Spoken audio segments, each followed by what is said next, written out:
Hello, friends. Nice to see you again.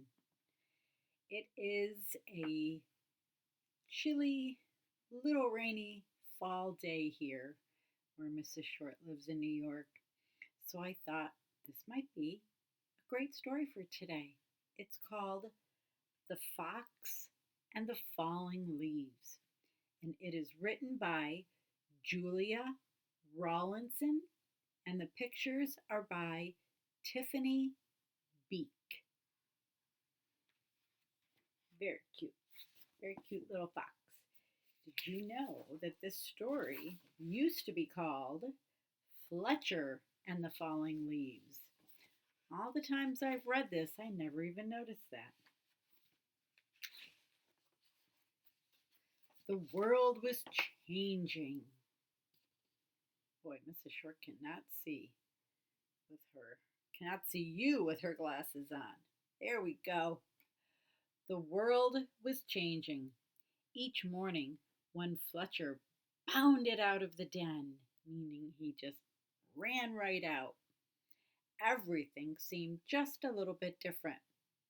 The rich green of the forest was turning to a dusty gold, and the soft, swishing sound of summer was fading to a crinkly whisper. Fletcher's favorite tree looked dull, dry, and brown. Fletcher was beginning to get worried.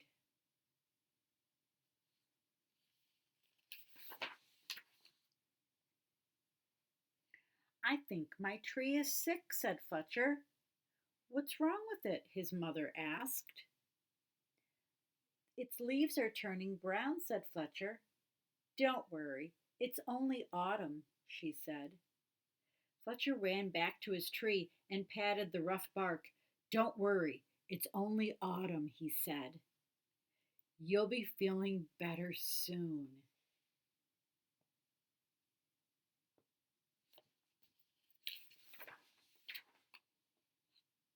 But the tree didn't get better.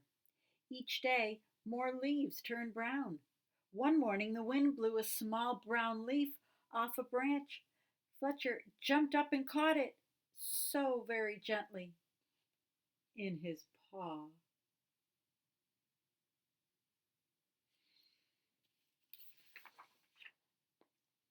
Don't worry, tree.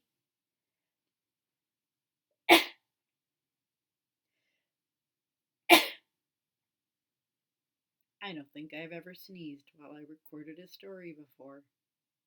Excuse me. I hope that's okay. That I continue. It's that cool, crisp air, I think. Don't worry, tree, I've got a new leaf. I'll fix you. Fletcher looked around, picked a piece of grass, and carefully tied the leaf to a branch.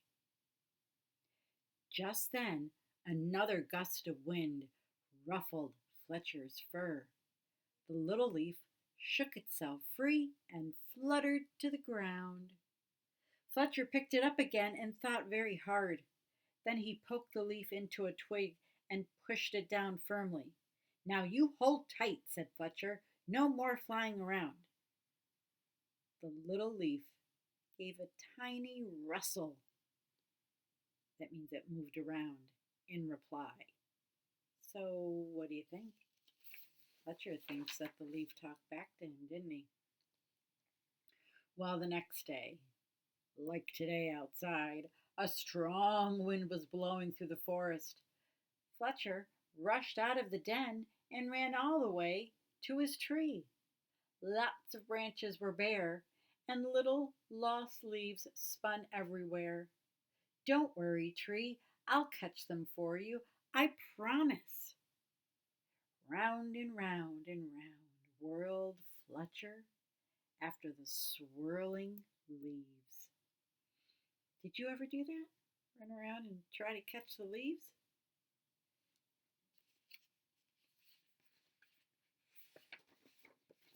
Sure, I'm not skipping a page here.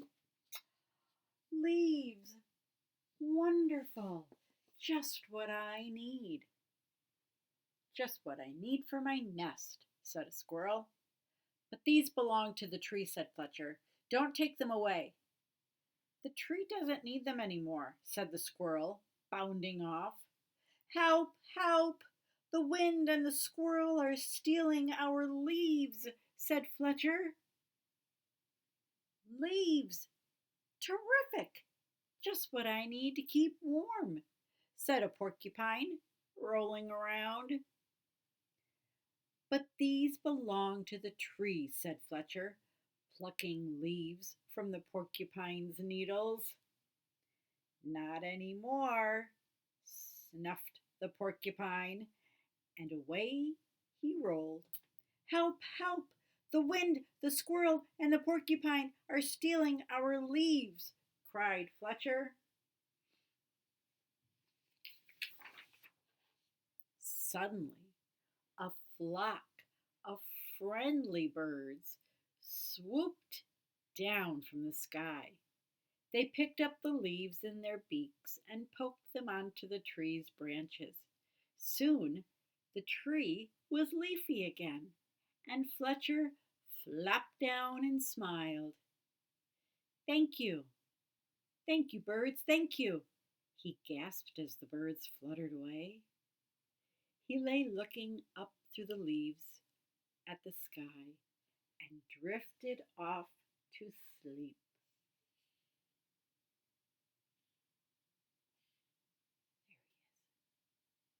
I just love the way the illustrator did these pictures.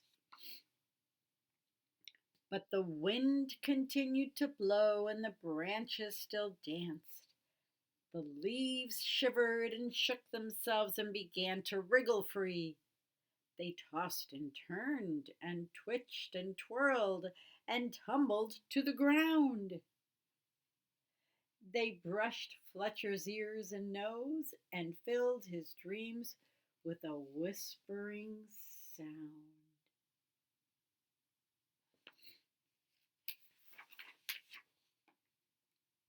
When Fletcher finally woke up, he couldn't believe his eyes.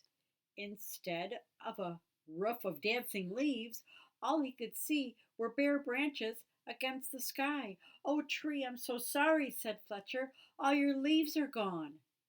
But then he saw, high in the branches, one small leaf still holding on. I won't let the wind steal that one, said Fletcher, and he began to climb, and he crawled along to the last leaf and held it firmly on its branch. And all day long the wind blew. The branch bounced, and Fletcher held tight. I'll stay with you, leaf, he said. Don't worry. Now that's a determined friend. But then, with a sudden whoosh of wind, the branch bounced high, and with a plip, the leaf let go and fluttered like a little flag, clutched in Fletcher's paw.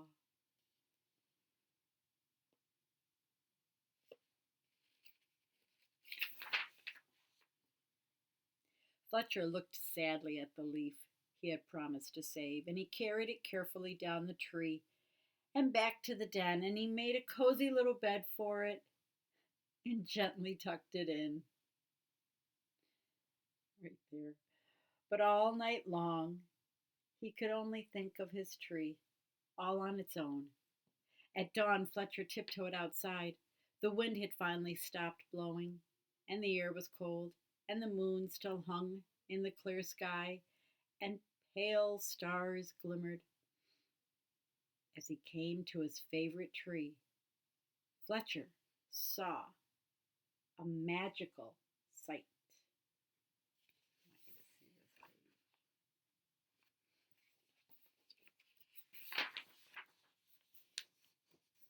Is that not beautiful?